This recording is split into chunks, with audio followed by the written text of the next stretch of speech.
Howdy y'all, and that builds here, and today I'm going to be doing a review on Hasegawa's 1/24th scale Lancia 037. The Lancia 037 was a rally monster that, despite being rear-wheel drive, won a World Rally Championship against Audi's Quattro, which was probably the first really successful all-wheel drive rally car. This kit was originally released in the year 2000, and it usually retails between 40 to 50 bucks. There have been many reboxings of this kit, many with different decals. You can do the many different versions of the Lancia 37, or the many different race liveries. This specific kit is for the Tour de Corsa, and it is in that signature Martini livery. Beautiful in that white. God, can't get enough of it. So let's take a quick look at the box here. At the bottom we have the full name of the kit, as well as some various little tidbits about what this kit actually contains. On the side we have the same picture. Bit of Japanese there, CR30. Another glorious photo of the 037. Some part specs of this kit. 146 parts, which I do believe is a little bit more than the average kit, but still very doable. Copyright 2009. And this side is the same as the other one. So, let's actually see what's in this kit. Alright, opening the box here. Starting off, we have the various windows, which are represented in translucent plastic, as well as a handful of light covers. These clear parts are completely flawless. There's no annoying little overmolding, which can affect the actual look of the plastic. Very translucent, as you can see. Let's actually get a blade up to it. As you can see, you can very easily see the detail on the little spinny thing on that hobby blade. Very translucent, very clear, very high quality, which Hasegawa has some... Their kits are usually pretty good quality, but they do keep a lot of kits in production for a long time, so it's kind of expected that a newer kit will look this good. Next we have the instructions and decal sheet, which I'll take a look at these later. Normally these would be at the bottom of the kit, but I can help myself and I rummaged around in it. So, let's just like jump immediately to the body of the car. Here we can see that the front hood and the rear half of the car are separated into two pieces, which is pretty neat. If I remember correctly, this entire midsection, this, I guess monocoque you could call it, this was probably the only original bit kept from the Lancia Scorpion, or the Lancia Beta something. If you're in Europe, I don't know the exact name, but essentially the way this car came about is they took a production car, the Lancia Scorpion, and they just essentially ripped out a whole bunch of it. Basically only kept the midsection and engine, and then just completely rebuilt it with a tubular frame chassis, I believe.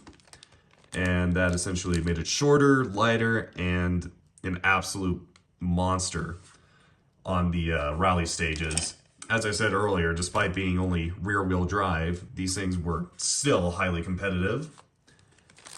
But despite that, it seems that only the front part of this car can open. It would be cool, well, I say open, but I don't think, this is probably going to get glued down. So that's a little unfortunate, if true, but we'll find out once we get to the instructions. But the one thing that definitely can't be opened is this rear hatch, which on the real car can be completely open so you can see the engine. Because this thing was mid-engined, just like the Lancia Scorpion. Except I do believe they rotated the engine to be, I believe, in line with the car, which made it a little more, I think it made it easier to access the engine for maintenance. Though I might be getting confused and the engine might have originally been that way and they rotated it this way, but it's neither here or there. This isn't a documentary, so I don't have to be completely right about that, but still a good thing to know. Anyways, I've been obviously holding this very close to the camera. It's very well molded. It's very detailed. And by detailed, I mean it's got a lot of the small things. Very well molded, very smooth looking. Very nice. Let's take a quick look at it out of the bag. Very, very nice. Just love looking at this. It's just so beautiful. Small little bit of sprue there holding the two halves together. But, man, do I want to build this thing. You can see little cutouts for the little side air intakes, as well as the little bumps, which assumedly are little, yeah, that's so that the drivers actually have some headroom in there, which, you know, isn't necessary, but if you're taking a bump in this thing and you hit your head on the roof, that's gonna probably hurt, even with a helmet. Back in its bag. Alright, next up, we have just one big bag of all the sprues. So, we slice this guy up.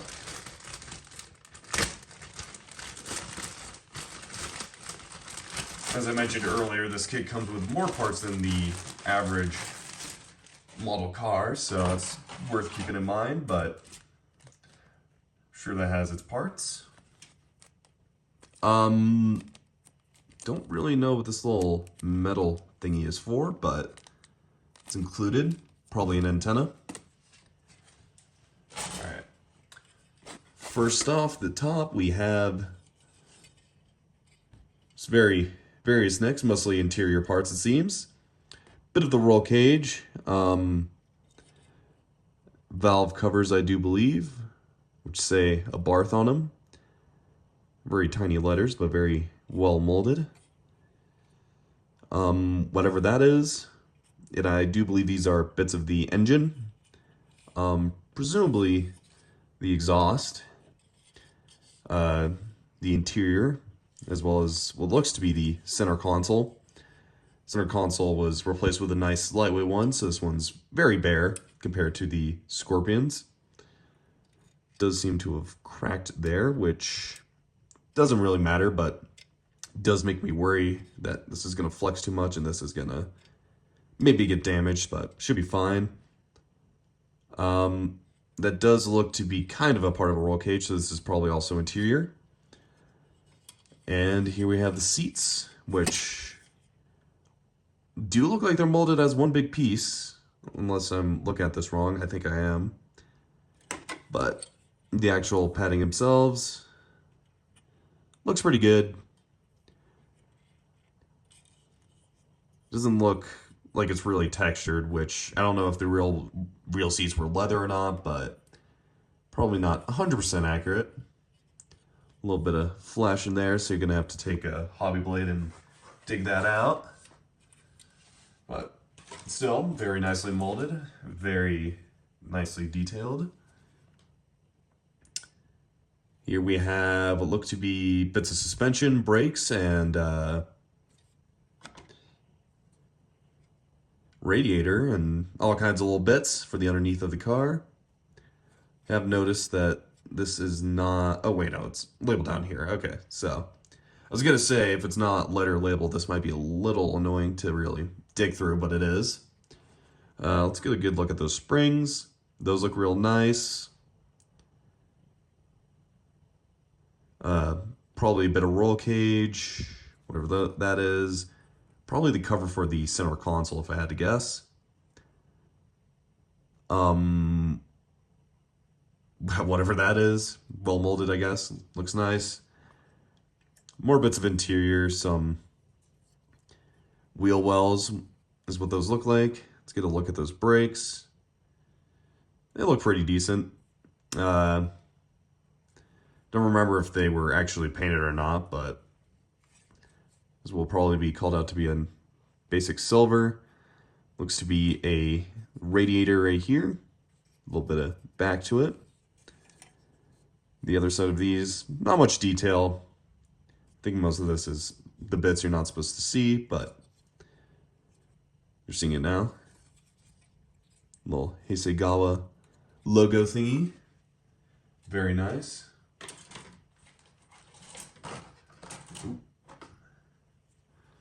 All right, looks like we got wheels.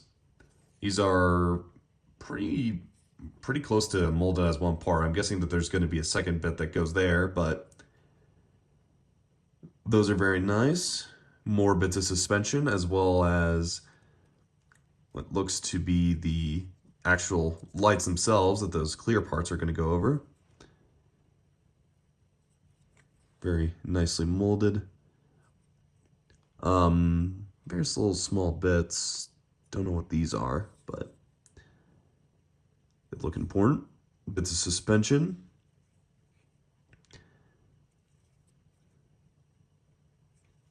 Nice, nice. You'll look at the other end of that. Very nice. On to, I believe, sprue number 4 here. We have what looks to be the bottom of the chassis. Here you can see where the original of the car is still there, the original Scorpion, and then the front half and rear half are the tubular frame. Rear bumper, which I'm pretty sure that they removed that in a lot of the rallies, so probably not going to be included in a lot of builds. Some parts with a mesh texture to them, which my camera's not really. There we go. Very fine detail, but looks nice. The underneath, it's probably detailed for what it's supposed to be, but I haven't seen it underneath of the car to say how accurate it is. It does look very flat though, is what I'm noticing, but I mean, it being a rally car makes sense. It would be very flat and not have a lot of bits sticking out the bottom because, you know, these cars bottom out all the time.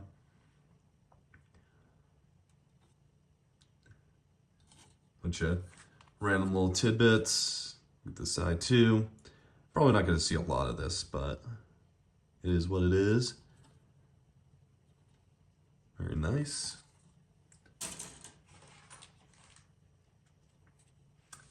Then finally, for the last sprue, we have the engine, steering wheel, and various bits of exhaust, as well as side panels, presumably. Pretty decently molded. Very tubular. This car had a inline 4 that was supercharged, if I remember correctly. Lots of pipes in this vehicle. And then whatever that is, probably the transmission right up there. Just various parts. Get another look. Everything's very round, not a lot of flash really. Sweet. I think that does it for the sprues.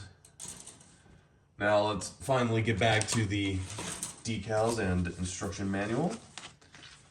Just need to quickly refold the instruction manual. That's right. So, decals, very crisp, very clear, not blurry at all. Look great in person. Shining light on them. There does not seem to be a lot of... The film seems to be very thin, which is really nice. You can kind of see it on that VX, but otherwise not thick at all. Martini Henry, Tour de Course. Seat belts.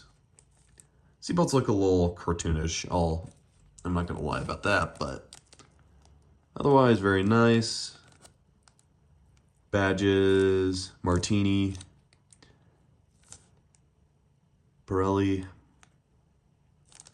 Here we have the 2 race car drivers. Fitting that they're Finnish. Very nice, very good looking. And surprising amount of them. Here we have two other ones. One looks to be American and Italian. Very nice. All right, let's look at the instruction sheet, which is folded out, so this might be a little interesting to look at. But starting out the front, we of course have the standard picture of the model, bit in Japanese, and then a bit in English, which is probably the history of the car. You know, giving details, bits about the engine and Group B.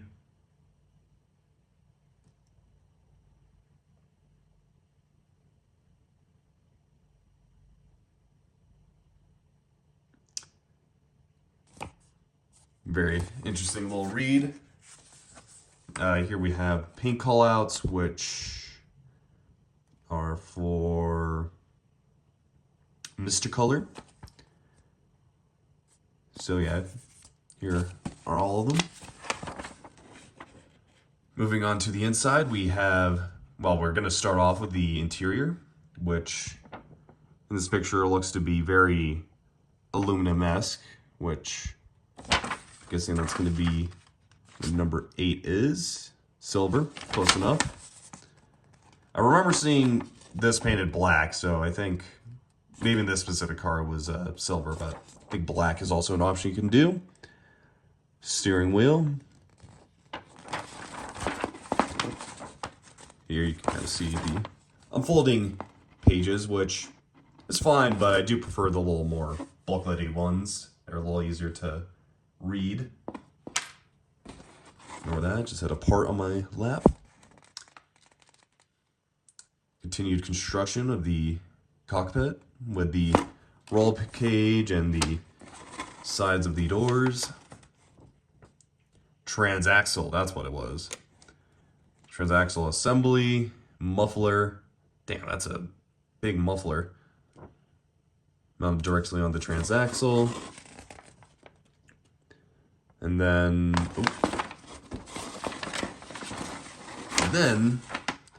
the engine, which is a very interesting shape. Not something I'm really used to.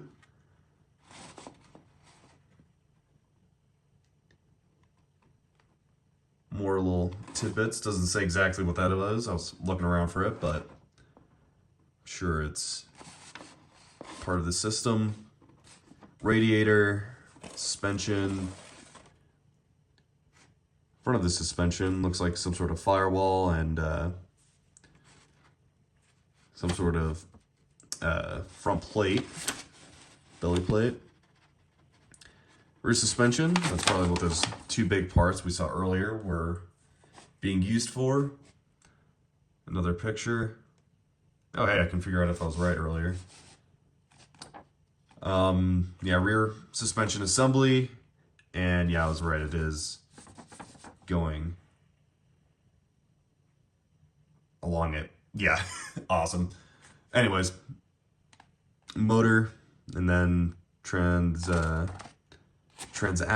I thought it's the transmission. I was like, wait, what? And then just more various bits there. Symbol with orders. So start probably with this, and then the rest of this. Yeah, you can see all the little numbers there.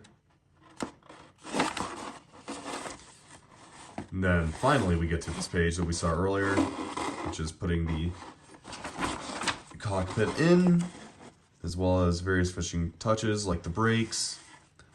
How you paint the brakes.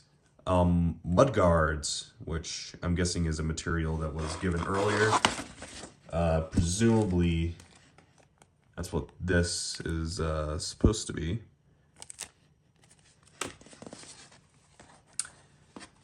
Use that as a template, I'm gonna guess.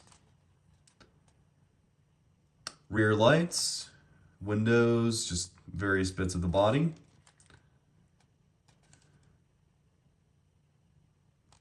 Very good. Instant glue for metal, apparently.